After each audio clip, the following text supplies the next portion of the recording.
시편 117편 성경에서 가장 짧은 장입니다. 챕터로 1장, 2장 챕터로 얘기할 때에 가장 짧은 장, 딱 2절만 있는, 금방 우리가 읽은 2절만 있는 말씀입니다. 너희 모든 나라들아 여호와를 찬양하며 너희 모든 백성들아 그를 찬송할지어다. 우리에게 향하신 여호와의 인자하심이 크시고 여호와의 진실하심이 영원하미로다. 할렐루야. 길이만 짧은 게 아니라 내용면에 있어서도 다른 시편에서 자주 보게 되는 그런 말씀을 함께 기록하고 있습니다. 그래서 어떤 사본, 또 어떤 학자, 사본이라고 하는 건요, 성경은 지금 우리가 사는 이 지구상에 성경의 원본은 없습니다. 야, 실망이는데 성경 원본이 없다는 게 말이 돼? 예, 성경 원본은 없습니다.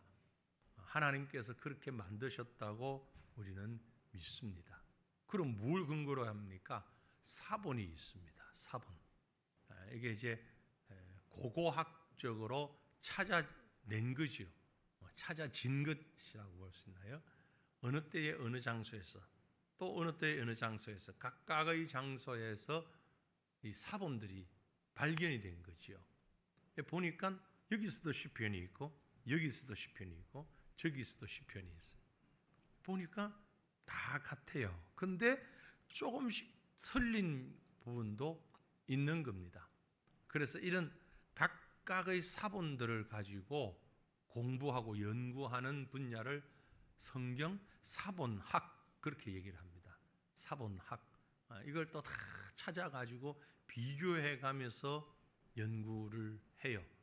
그렇게 모든 지금까지 나온 사본들을 다 연구를 해서 종합적으로 보았을 때에 가장 객관성 있는 성경을 정리한 게 지금 우리가 가지고 있는 66권 이 성경인 것입니다. 이 성경이 이렇게 정리된 것도 이미 2000여 년이 다 돼가는 거지요. 4세기, 3세기, 4세기 그때에 이 사본들이 확정이 된 겁니다. 그러나 우리가 성경을 연구할 때는 지나간 사본뿐만이 아니고 여기에 채택되지 않은 사본들도 연구할 필요는 있죠. 그래서 성경을 연구하는 사람들이 이 117편을 보면서 이건 116편의 결론 부분인데 적을 때 잘못 적혀졌나 보다, 이렇게 생각하는 사람이 있고, 또 어떤 이는 아니다, 이건 118편에서 서두 부분인데 이게 따로 분리가 된 것이다, 이렇게 생각하는 분들도 있습니다. 그러나 그것보다 더 많은 사람들은 아니다, 116편, 118편 다른 것처럼 117편, 비록 짧지만 이것도 하나의 시편이다, 이렇게 보는 겁니다. 왜 그런 거 아니에요? 여러 가지 이유가 있죠. 바로 앞에 116편은 우리가 보았습니다만은 상당히 개인적인 그런 관점에서 시를 쓰고 있습니다. 118편은, 뒤에 나오는 118편은 하나님의 백성인 이스라엘 중심으로, 이스라엘에게 베푸신 하나님의 구원과 은혜, 여기에 대해서 기록하고 있습니다. 그런데 117편은 비록 짧지만 뭐라고 했습니까? 너희 모든 나라들아, 모든 백성들아, 모든 나라와 모든 백성을 부르고 있습니다. 이들을 염두에 두고 있습니다. 그래서 116편과도 어울리지가 않고 118편과도 어울리지 않은 독특한 117편만의 관점과 대상이 있다, 그렇게 보는 거죠. 앞에서 말씀드린 우리 시편 좀 얘기할 때 기억하십니까? 6월절에 불렀던, 6월절 불렀던 애굽 할렐이라고 말씀드렸잖아요. 식사 전에 부르고 식사 후에 바로 부르고. 근데 이 117편도 바로 그런 애굽 할렐 중에 한 편인 것입니다. 이스라엘 백성을 위해서, 이스라엘 백성을 향해서 노래했다면 이제 모든 나라 모든 백성을 향해서 노래하고 있는 겁니다. 그래서 금방 우리 117편을 읽었습니다만 맨 마지막에 할렐루야라는 표현이 있죠. 여러분, 할렐루야가 특별히 우리 주변 이 시대를 살아가는 한국의 그리스도인들에게 할렐루야가 마치 감탄사처럼 인식이 되어 있습니다. 그죠? 감탄사. 예전에 아마 그건 우리 부흥회가 많이 있을 때 그걸 인도하는 목사님들이 그렇게 많이 하다 보니까 자연스럽게 돼버린 것 같아요. 할렐루야, 아멘, 할렐루야, 아멘 이렇게 화답하는 일들을 많이 했죠. 그러다 보니까 할렐루야가 감탄사, 추임새, 아멘도 그렇게 오해되어져 버렸습니다. 그런데 할렐루야나 아멘은 추임새도 아니고요, 감탄사도 아닙니다. 네. 그럼 할렐루야는 어떻게 분류할 수 있느냐? 문장으로. 앞에서 제가 여러 차례 말씀드렸는데 할렐루야. 결국 이 할렐루야는 명령문이라는 거죠. 감탄사가 아니고, 감탄사는 어이쿠, 오 마이 갓 이런 감탄사 아니고, 할렐루야 그것은 여호와를 찬양하라, 명령입니다. 여호와를 찬양하라. 분명한 하나님의 음성이다. 여호와를 찬양하라. 그게 뭐 아멘 하는 게 틀리지는 않죠. 알겠습니다. 예, 찬양합니다. 아멘. 그렇게 하겠습니다. 그렇게 되기를 원합니다. 그런 면에서. 그러나 분명히 감탄사가 아니고 명령문이다. 기억하시고. 그래서 오늘 우리 두 절밖에 없는데 한 절 한 절 나누어서 좀 생각해 보기를 원합니다. 첫 번째 있는 한 절은요, 명령입니다. 찬양을 명령하고 있다. 1절 우리 같이 읽습니다. 너희 모든 나라들아 여호와를 찬양하며 너희 모든 백성들아 그를 찬송할지어다. 할렐루야예요. 이게 할렐루야예요. 그러니까 여호와를 찬양하며 여호와를 찬양할지어다. 여호와를 찬양하며 할렐루야.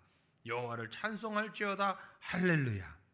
1절이 바로 여호와를 찬양하라. 할렐루야. 2절도 여호와를 찬양하라. 2절의 할렐루야를 크게 확대하고 그것을 분석한 것이 바로 1절의 내용입니다. 여호와를 모든 나라들아 여호와를 찬양해라. 모든 백성들아 그를 찬송하라. 찬송하라, 찬양하라 같은 의미죠. 찬송, 찬양, 다른 말로는요, 칭찬 같은 얘기입니다. 칭찬. 상대방을 높이는 걸 말하죠. 그럼 칭찬과 찬양의 차이는 뭡니까? 칭찬은 윗사람이 아랫사람에게 잘했음을 높일 때의 칭찬이죠. 아랫사람이 윗사람에게 잘했음을 높일 때 그게 찬양인 겁니다.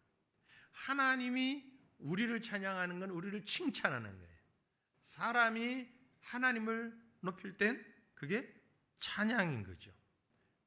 그죠? 동일한 겁니다. 대상에 따라 다른 거예요. 대상의 뛰어남, 아름다움, 위대함, 훌륭함, 업적 이것이 높을 때 이걸 인간적으로는 칭찬, 하나님 앞엔 찬양 되는 거죠. 이렇게 찬양 드리는 것을 예배라고 그럽니다. 예배. 할렐루. 찬양하라. 할렐. 이게 찬양입니다. 루 하는 것은 하라. 야 여호와를. 할렐. 무슨 뜻이냐? 찬양. 할렐. 히브리어의 이 할렐과 유사한 단어가 샤바우라는 단어가 있는데 이 단어는 그렇게 많이 사용되지 않습니다.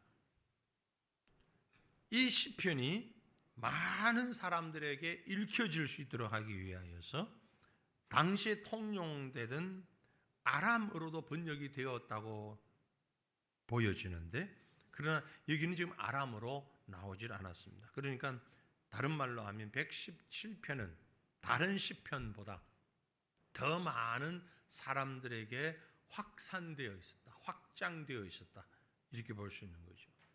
우리가 하나님을 찬양하는 것은요, 찬송하는 것은 사실 존재 목적이에요. 인간의 존재 목적입니다. 내가 왜 사는가? 철학가들, 세상 사람들이 고민을 하는 것 중에 하나죠. 내가 왜 사는가? 이렇게 살아야 되는가? 무엇하기 위해서 사는가? 우리가 만들어진 존재 목적이 뭡니까? 성경이 분명하게 얘기하고 있죠. 이사야 43장 21절. 이 백성은 내가 나를 위하여 지었나니 나의 찬송을 부르게 하려 함이라. 하나님께서 우리를 지으신 목적이 하나님을 위해서 지었다. 제가 늘 말씀드립니다. 우리가 착각하는 것이 내 인생의 주인이 나인 줄로 착각하는, 내 삶의 목적이 나 자신인 걸로 착각하는 경우가 많이 있죠. 여러분, 우리가 사는 이유가 나 때문이 아닙니다. 나를 위해서가 아니에요. 자식을 위해서도 아닙니다. 다른 사람을 위해서가 아니에요. 내가 살아가는 이유는 하나님을 위해서입니다. 하나님을 위해서 무엇하게요? 찬송하라고. 노래뿐만이 아닙니다. 음악뿐만이 아니라 모든 삶으로 하나님을 찬송하라고. 그게 우리의 만들어진 목적이고 이유인 것이죠. 그러니까 사람이 하나님을 찬양하지 않는다면 만들어진 목적에 어긋나는 겁니다. 어긋나는 것은 다른 데 사용되거나 이제 부수어서 없애버려도 되는 거죠. 이 강단이 여기에 있습니다.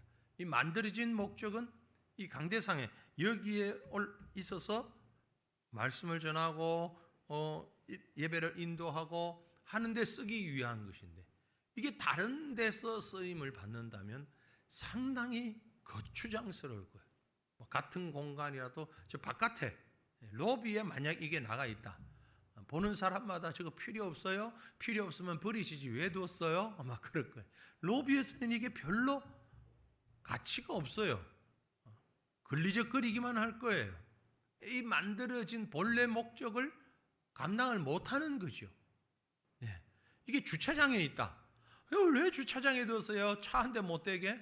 차 한 대 될 자리를 차지하고 있는데 이걸 주차장에 둬서 뭐 하게요? 그 보기도 흉하구만. 결국 비를 맞고 눈을 맞고 햇빛을 맞고 한 1년 2년 지나가면 그것 좀 없앱시다. 나중에 누군가는 도끼로 찍어버리는지 몰라요. 뭐 도끼로 찍기도 전에 바스러질 수 있겠지만 발로 차서 부수어서 결국은 폐기물로 아니면 폐품으로 사라질 버릴 겁니다. 왜냐하면 만들어진 목적이 주차장에 있기 위함이 아니잖아요. 로비에 있기 위함이 아니잖아요. 지금 이 자리에 있기 위해서 만들어졌기 때문에 이 자리에 있을 때 가장 빛나고 닦기도 하고 아주 귀하게 보기도 하고 똑같은 물건이지만 본래 만들어진 목적 그 자리에 있기 때문에 사람도 마찬가지예요. 본래 만들어진 목적이 하나님을 찬양하는 데 있어야 돼요. 그렇지 않으면 그 사람이 내가 왜 살지? 스스로 아주 갈등하고 다른 사람들도 저 사람이 왜 저런 사람이 태어나가지고 저런 사람은 태어나지 않았으면 좋았을 뻔 이렇게 그 사람이 점점 이 세상에서 가치 없는 사람이 되어버리고 마는 겁니다. 거꾸로 말하면 만들어진 목적대로 살지 않으면 누가 불쾌하고 누가 마음이 불편하냐? 사실은 하나님의 마음이 가장 불편하실 거예요.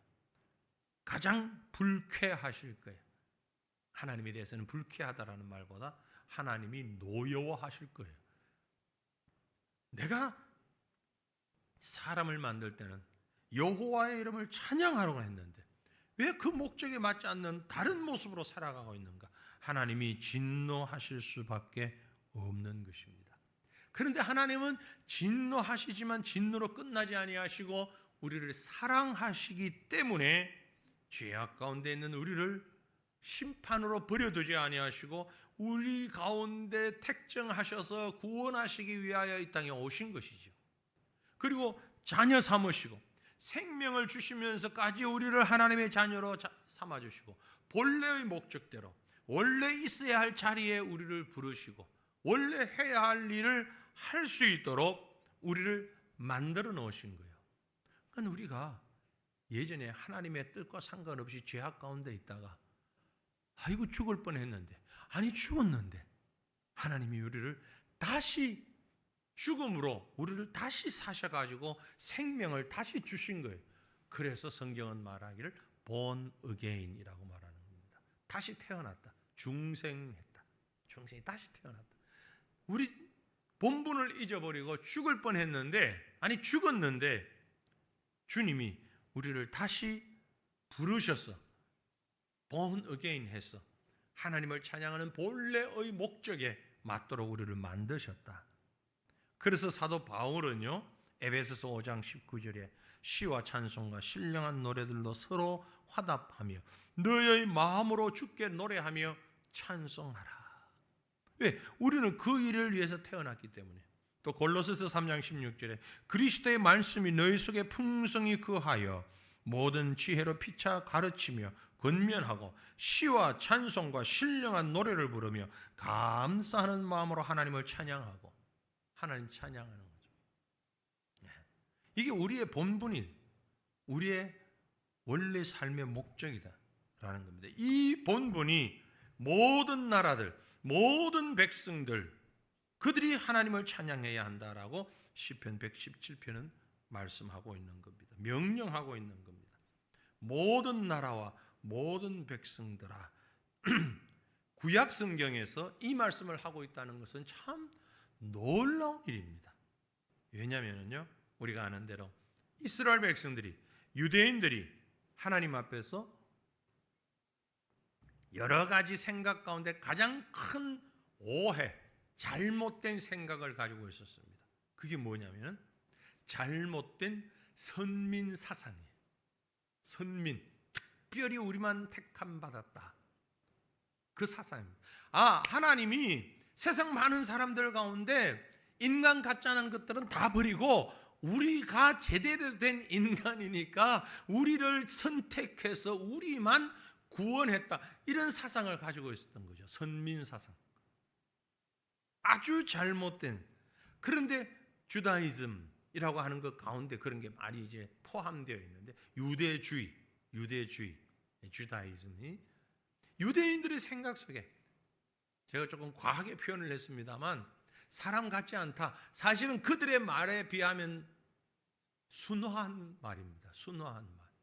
그들의 표현은 뭐냐면 그대로 직설적으로 얘기하면 유대인이 아니고서는 개나 돼지나 소나 원숭이하고 같다. 다른 동물들과 똑같다. 유대인들만 사람이다. 우리만 하나님과 교통할 수 있다. 얼마나 잘못된 사상입니까? 그러면서 그들은 성령이 그렇게 말씀하고 있고 하나님이 그렇게 말씀하고 있으니까 이건 진리다. 오늘날까지도 그 잘못된 사상 가진 사람들이 있지요. 그래서 여러분이 민족주의라고 하는 건요, 정말 위험한 겁니다. 유대인들의 민족주의, 게르만 민족, 독일 사람들의 민족주의, 일본 사람들의 민족주의. 다른 건 몰라도 일본 사람들은 우리가 당했으니까, 우리가 직접은 아니지만 우리 부모 세대가 당했으니까 사람 취급을 못 받았잖아요.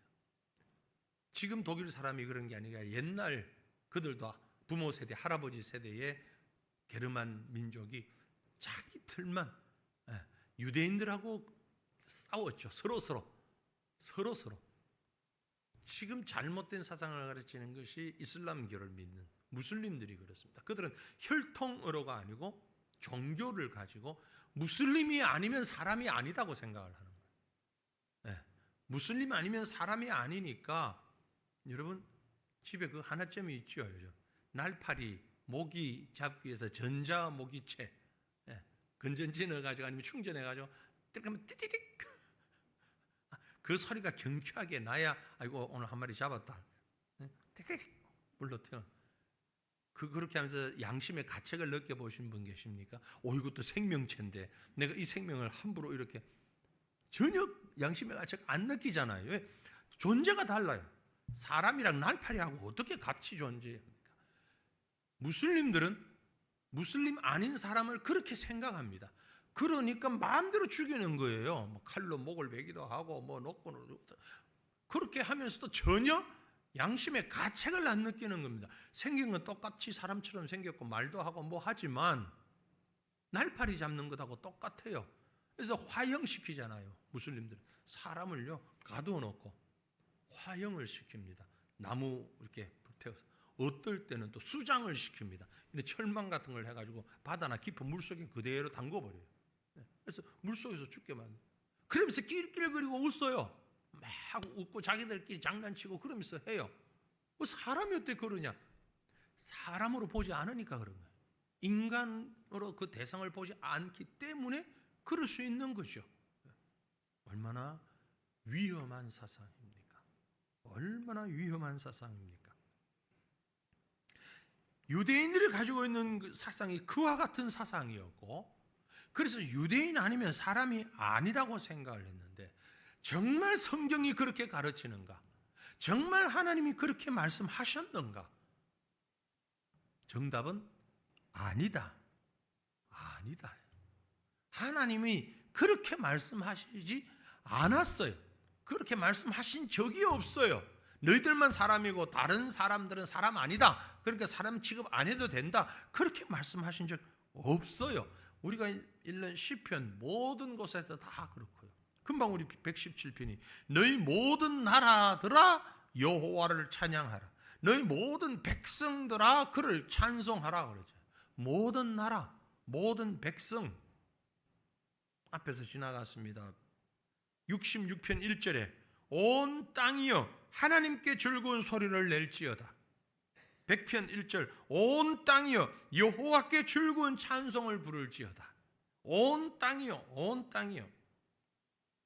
나라와 백성이 언급될 때에도 혹시 유대인들이 이스라엘 백성들이 오해할까 봐 마치 따로 떼어서도 얘기했어요. 시편 18편 49절 여호와여 이름으로 내가 이방 나라들 중에서 주께 감사하며 주의 이름을 찬송하리이다. 이방 나라라고 하는 것은 이스라엘 백성들에게 자기 혈통 아닌 다른 민족을 얘기하는 겁니다.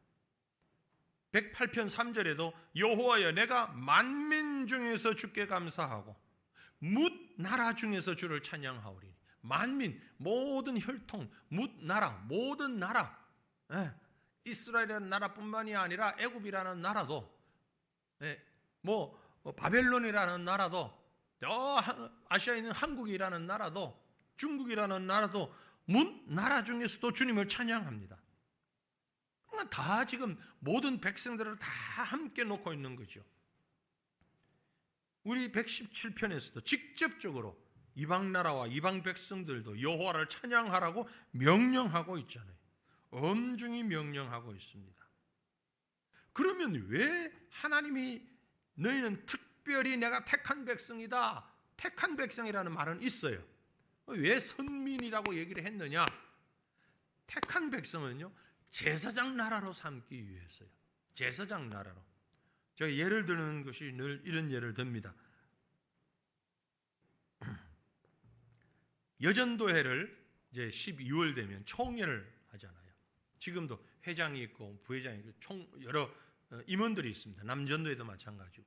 전도회를 만들고 임원을 세웠습니다. 왜 세웠습니까? 회장, 우리 전도회 회장님들, 회장을 왜 세웠습니까? 누구를 위해 전도회 회장을 세웠습니까? 담임 목사를 위해서 회장 선출한 것 아닙니다. 당회를 위해서 여전도회 회장 선출한 것도 아닙니다. 뭘 위해 전도회 회장을 선출했습니까? 누굴 위해? 그 전도회 회원들을 위해서 회장이 선임이 된 거죠. 임원이 선임이 된 거죠. 어느 모임이든 그러니 그 자기를 세운 직분을 주고 세운 그 공동체를 외면하면 자격이 없는 거예요. 확대하면 대통령이 누구를 위한 대통령입니까? 백성을 위한 대통령이잖아요. 그죠? 백성을 외면하는 대통령은 필요 없는 거예요. 잘못된 거예요. 하나님의 선민입니다. 왜 하나님이 이스라엘을 택하셨느냐?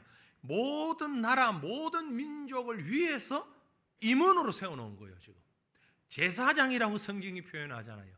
제사장 나라, 그걸 다른 말로 임원으로 세웠습니다. 회계로, 서기로, 총무로 세웠어요.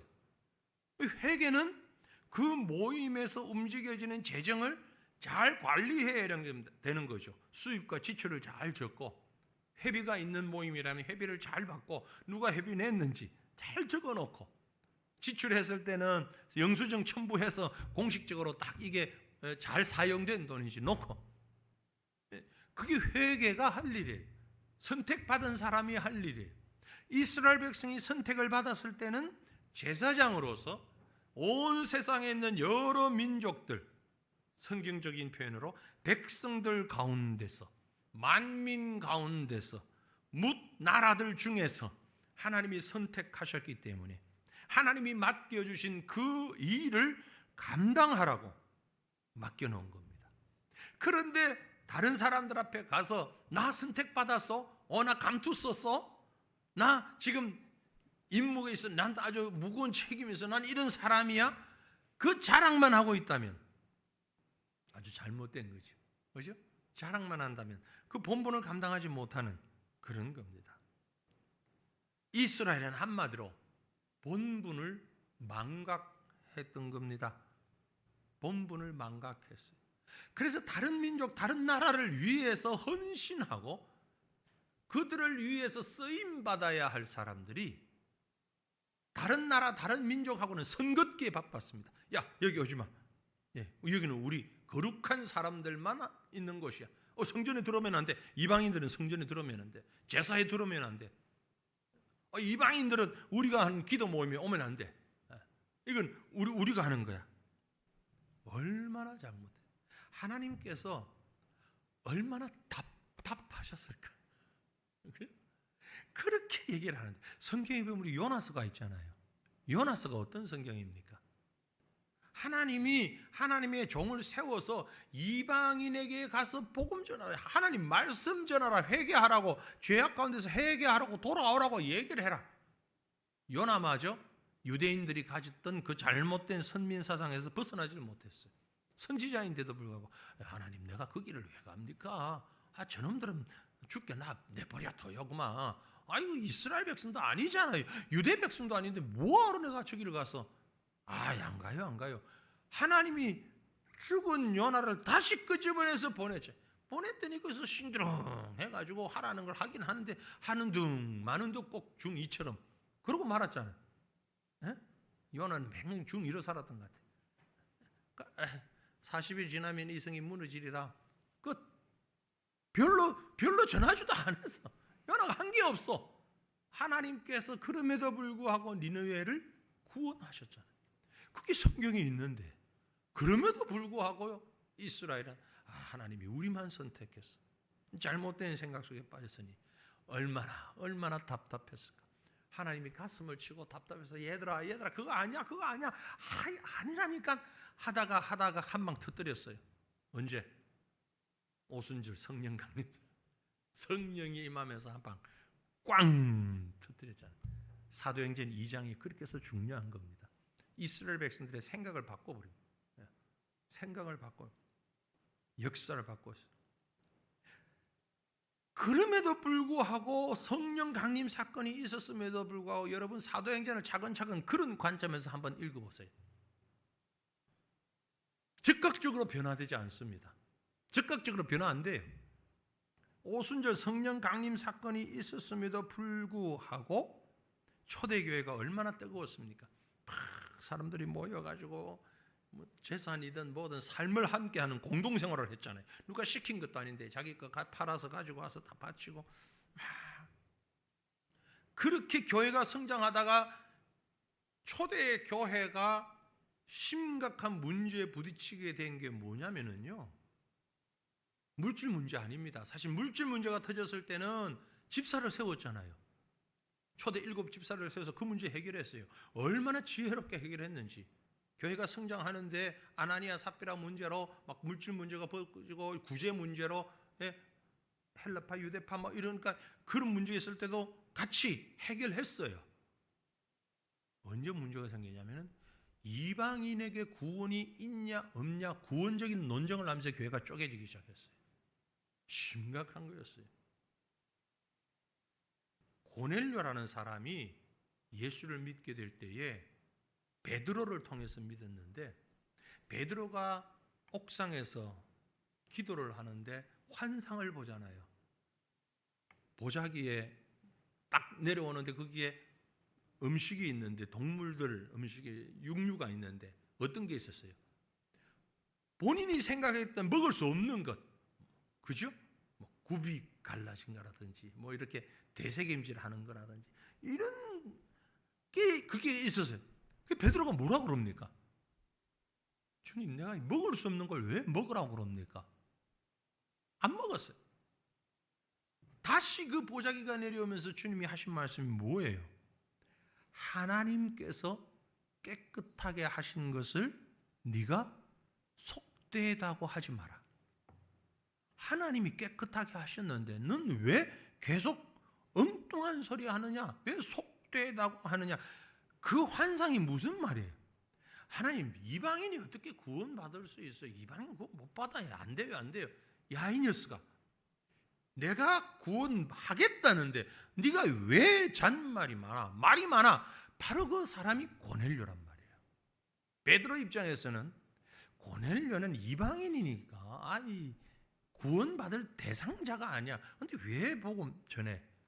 그런데 주님은 그 고넬료를 베드로 앞으로 인도하면서 복음 전해. 내가 구원하는 거야. 그런 일들이 일어났어요. 그 이후에도 베드로가 이방인에게도 복음 전하니까 사도들도 다른 교회의 지도자들도 자 베드로 손가락질했어요.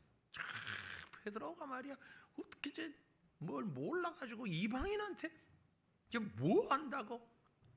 그랬다가 베드로가 예루살렘 공회에 가가지고서 복음 증거할 때 이방인들이 회개하고 예수 믿고 구원받은 사건을 간증을 하잖아요. 간증하니까 여러분 사도행전 보시면 사도행전 11장 18절에 그런 말씀이 있습니다. 그러면 하나님께서 이방인에게도 생명 얻는 회개를 주셨도다. 꽝꽝꽝 결정을 했어요. 그 결정하기 전까지는 이방인이 뭘 이러다가 실질적으로 이방인에게 복음 증거되고 구원받고 이런 일들이 일어났다고 간증하고 보고하니까 그때사 그러면 하나님께서 이방인에게도 생명 얻을 수 있는 회개를 주신 걸로 인정합니까? 동의합니까? 예, 동의합니다. 맞습니다. 통과요. 꽝 했단 말이에요. 그게 사도행전 11장이에요. 얼마나 어리석은 사람들입니까? 그런데 지금 우리는 어떤가? 제가 이 말씀을 드리는 이유는 시편에 이렇고 사도행전에 그러면 지금 우리는 어떤가? 우리도 이런 잘못된 선민 사상 거기에 묶여 있을 때가 얼마나 많은지 모릅니다. 신자, 불신자, 저 사람 예수 안 믿는 사람이야. 저런 사람들은 교회 나오면 안 돼. 예수 믿으면 안 돼. 실제 제가 말씀드렸잖아요. 예전에 한번 말씀드렸죠. 실제로 교회 안에 우리 과천에는 그런 사람은 없지만 옛날 사랑의 교회가 저기 옛날 있던 그 자리에 있을 때 주변에 술집들이 많이 있고 뭐 몸 파는 여진들도 많이 있고 술집도 있고 술집 여자들이 교회를 나왔는데 몇 사람이 교회가 큰 논쟁. 저 술집 여자 저 사람이 교회를 나왔는데 우리 교인으로 받아도 되냐 안 되냐? 받아야 된다. 안 된다. 저런 사람 교회 오면 교회 이미지 망한다. 떨어진다. 성도들 다 떨어져 나간다. 아니다. 그들 죄인인데 예수님처럼 죄인도 예수님 앞에 나왔을 때 받았지 않느냐? 술집 여자라고 해서 직업이 술집에 있다고 해서 왜 교회 넘으면 안 되냐? 받아야 된다. 절대 안 된다. 교회가 시끌시끌 막 일어난 거예요. 우리 교회는 그런 일이 없어야 될 텐데 다행히 우리 주변에는 술집이 없으니까. 그런데 한 가지 의문은 그 사람이 술집 사람인지 어떻게 알았을까? 분명히 편하게 옷을 입고 오거나 명찰을 달고 오지는 않았을 텐데 그 사람이 술집 사람인 줄 어떻게 알았을까? 알아본 사람이 조금 수상하죠? 조금 수상하긴 해. 근데 분명히 맞아. 술집 사람인 것이. 그래서 우리 나름대로의 이 선을 그어놓고 여기에 우리 외에 들어오면 안 된다. 아니라 누구든지 들어와야 돼. 누구든지. 물론 그것과는 좀 다른 얘기지만 그런 면에서 우리 교회는 언제든지 개방되어 있어야 한다. 모든 일들에 개방되어 있어야 한다. 그건 교회가 해야 할 일이고 성도가 해야 할 일이고 그 일을 통해서 우리가 해야 할 일이죠. 그래서 예전에 우리가 건축하기 전에는 막 아파트 재건축 얘기가 나올 때 제가 조합장한테 직접 몇 번 얘기했어요. 조합 모임 할 데 없으면 우리 교회에서 해라고. 교회에서 장소 넓으니까 여기 적어도 200명, 300명 앉을 수 있으니까 시청을 빌려서 하는 그런 회의 할 때면 가고 뭐 그 정도 아닌데 한 100명, 200명 모일 곳 없다 그러면 우리 교회 언제든지 오라고. 한 번인가는 했어요. 할 때 우리가 차도 좀 대접도 하고 뭘 하든지 꼭 예배 드리는 공간만 되어야 된다? 아니죠. 우리가 깨끗하게 보존하고 정리하고 관리할 필요는 있으나 그곳에서 다른 모임도 할 수 있지요. 앞으로도 그럴 생각입니다. 우리 교회뿐만이 아니라 이단이 아니라면 다른 어떤 기독교 단체가 활동을 한다거나 뭐 그런 일을 할 때 얼마든지 장소 제공할 수 있고 편의를 제공할 수 있고 이것이 교회가 되어야 하고 이게 성도들의 심령이 되어야 하는데 우리 교회는 꼭 교인들이 예배드리는 장소, 이게 바로 잘못된 선민사상이다. 그렇게 볼 수 있지요. 자, 이제 다시 본문으로 돌아갑니다. 117편 6월절 식사를 하고 함께 불렀던 노래라고 말씀드렸습니다. 그래서 6월절 식사 가운데서 예수 그리스도가 예표적으로 나타날 수도 있다라는 겁니다. 그래서 하나님 앞에 찬양해라. 2절로 갑니다. 2절로 가면 찬양의 명령이 아닌 찬양의 이유가 나옵니다. 왜 찬양해야 되느냐? 2절 같이 읽습니다. 우리에게 향하신 여호와의 인자하심이 크시고 여호와의 진실하심이 영원함이로다. 할렐루야. 자, 우리 복음성 가운데 이걸 중심으로 해서 가사를 만들어서 한 곡이 있죠. 여호와의 인자하심이 크고 진실하심이 영원하다. 찬양을 부를 때마다 이 말이 무슨 뜻이냐를 알아야 됩니다. 무슨 뜻입니까? 찬양해야 되는 이유가 뭐냐? 우리가 찬양해야 할 대상 여호와 하나님은 인자하시기 때문에, 진실하시기 때문에. 그분은 정말 인자해. 그분은 정말 진실해. 그래서 찬양할 만하다. 해야만 한다. 인자하심. 히브리어로 헤세드라는 말을 하는데요. 헤세드라는 말은 인자, 자비, 긍휼 여러 가지 의미를 가지고 있습니다. 상황이 어떠하든지 조건이 어떠하든지 대상이 어떠하든지 그 사랑이 마치 폭포수처럼 일방적으로 그대로 흘러내리는 사랑, 이걸 헤세드라고 말을 하는 거죠. 사람 봐가면서 사랑하는 거 아니고 상황 봐가면서 사랑하는 게 아니고 때와 시기에 맞추어서 뭘 사랑하는 이게 아니고 상황과 형편과 대상에 아무 상관없이 그대로 흐르는, 마치 우리 산에 가면은 그 약수터에 약수가 계속 물 받는 사람이 있든 없든 그 좋은 약수가 받는 사람 없어도 땅에 다 떨어져서 땅속으로 들어가 아이고 아까워. 그래도 수도꼭지 만들자. 아니, 약수는 그래 수도꼭지 없잖아요. 계속 흐르는 거요. 계속 흘러. 사람들이 가서 받아서 먹고 어떤 사람이 세수도 하고 그래도 흘러. 한참 하다가 더 내려가도 물은 그대로 흘러. 하나님의 사랑이 그렇게 계속 흐르는 거예요. 이걸 헤세드라고 얘기하는 거예요. 헤세드라는 말의 뜻이. 하나님의 인자하심은 내가 어떠했든지 그대로. 그래서 우리가 하나님을 찬양합니다. 사람들은요, 얼마나 쉽게 변하는지, 얼마나 쉽게 변하.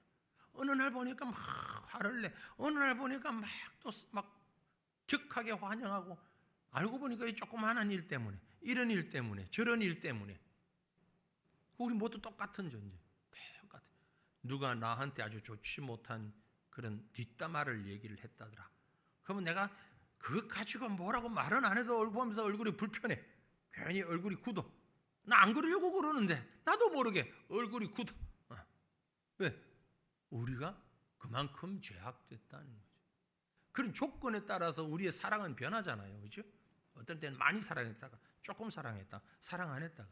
하나님의 사랑은 그렇지 않다. 약수터 물 흐르듯이 헤세드, 인자하심이 하나님의 사랑을 그렇게 머릿속에 기억하시길 바랍니다. 사람들은 약속해도 그 약속 안 지켜요. 결혼식장에서 신랑 신부 약속하는 거 한번 보세요. 여러분 다 경험이 있으니까 그 약속하는 거 보고 전부 마음속으로 콧웃음 주죠. 아이고 지금이야 그렇지 저런 말 하지. 내가 평생 어떻게 하겠다. 내가 어떻게 하겠다. 뭐 내가 매일 뭐 요즘 별 희한한 약속을 다 하더라고요. 예. 내가 꽃을 얼마나 사주겠다는 등 뭐 이런 거 그런 걸 왜 결혼식장에서 뭐하러 얘기를 하는지. 예. 못 지킬 수도 있잖아. 잊어버릴 수도 있는 거. 사람의 약속은 아무리 검은 물이 팥불이 되도록 그렇게 해도 안 되는 거예요.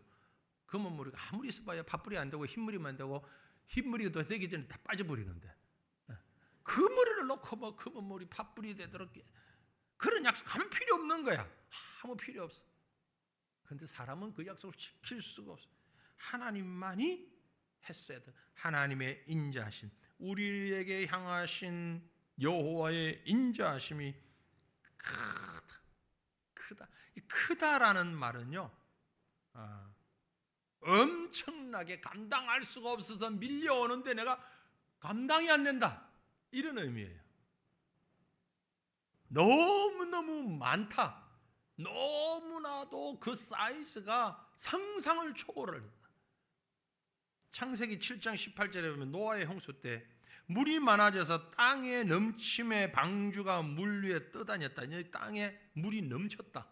이게 크다라는 얘기입니다. 크려면 그 정도 커야 되는 거예요. 네. 물이 땅을 넘어가지고 배를 띄울 만큼. 출애굽기 17장 11절에 모세가 손을 들면 이스라엘이 이기고 손을 내리면 아말렉이 이겼다. 이긴다. 모세 손을 들 때 이스라엘이 이긴다. 시편 65편 3절에 죄악이 나를 이겨싸우니 우리의 허물을 주께서 사하시리다. 죄에 감당이 안 된다. 그래서 이 크다라는 말로 다른 말로 번역을 한다면 압도한다. 압도한다. 엄청나게 감당할 수가 없는 무엇이? 하나님의 인자하심이, 여호와의 인자하심이. 누구에게? 우리에게 향하신, 다른 사람에게 향한 게 아니고, 하나님 자신만이 아니라 나에게 향하신, 우리에게 향하신 하나님의 인자하심이 크다, 압도적이다. 절대 그런 일이 있으면 안 되지만 상상을 해보면 길을 가는데 큰 벽이 나 있는 쪽으로 막 무너져 내려오면 내가 키가 뭐 2m가 되든 체중이 100kg가 되든 힘이 뭐 마동석이를 이기는 힘이 되든 뭐 그 상관없이 벽이 무너져 내리면 어떻게 할 수 없잖아요. 깔리는 수밖에 없잖아요. 그게 압도당한다라는 거죠. 여호와의 인자하심이 그런 말로 설명할 수 없을 만큼 나를 덮어쓴다. 나를 덮어놓는다. 이 얼마나 귀한 은혜입니까? 그래서 하나님을 찬양하라는 겁니다. 그 여호와의 진실하심이 영원하기 때문에 앞에서도 좀 얘기 드렸습니다만 변하지 않아요. 하나님은 변하지 않아요. 진실하다라는 얘기는요, 거짓이 하나도 없는 겁니다. 거짓이 하나도 없으니 변하지 않는 겁니다. 상하는 것은 무언가 오염되었기 때문에 상하는 거예요. 물건이든 물질이든 무엇이든, 그죠? 상해요. 변화가 돼, 바뀌어요. 그러나 진실은 오리지널, 완전한 건 변하지 않아요. 여러분, 금이 귀한 이유가 뭡니까? 혹시 집에 있는지 모르지만 금고에 금덩어리를 탁 넣어놓으면 금은 곰팡이가 씁니까 안 씁니까? 없으니까 모르죠. 있어봐야 알지 이거. 뭐 습기를 찬다고 해서 금이 어떻게 됩니까? 안 되니까 그렇게 갖다 놓는 거겠죠. 그죠? 우린 잘 모르지만 금이라고 하는 건 하여튼 변하지 않는데 글쎄요, 한 1000년이 지나도 안 변할지 모르겠어요. 그건 1000년 뒤에 확인할 방법이 없으니까. 세상의 것들은 다 변합니다. 그러나 진실하면 변하지 않아요. 모르긴 해도 순금은 변하지 않지만 15K, 14K 이런 건 분명히 변할 거라고. 녹슨들이 뭔가 문제가 생기고 이것도 없고 저것도 없으니까 모르지만 여러분 있으면 한번 테스트 한번 해보세요. 금반지라도 있으면 14K 이런 거 하고 순금하고 있으면 땅에 한번 묻어 놓든지 어디 아주 지저분한 곳에 갖다 놓든지, 갖다 놓을 때 있으면 우리 집에 저희 집에 갖다 놓든지 갖다 놔봐요. 그럼 분명히 이게 시간 지나면 바뀔 거라고. 그죠? 순금은 변하지 않는데 불순물이 섞여 있는 건 변한단 말이에요. 여호와는 진실하시고 그 진실하심이 영원하다. 절대 변하지 않는다. 시간이 가도 환경이 바뀌어도. 그래서 그 하나님만 찬양 받으시기에 합당한 겁니다. 그 여호와 하나님을 내가 믿고 찬양하는 것, 이게 바로 우리가 만들어진 이 땅에 존재하는 이유이고, 그것이 바로 교회가 존재해야 하는 이유고 성도가 존재해야 하는 이유다라는 거죠. 그러므로 사랑하는 성도들이, 오늘 우리가 짧지만 이 말씀을 통해서 다시 한번 주님의 주시는 명령을 가슴에 새기고 여호와 하나님을 찬양하는 일에 최선을 다하는, 변치 아니하시는 하나님을 찬양하는 우리의 일평생 될 수 있기를 주님의 이름으로 축원합니다. 우리 1절, 2절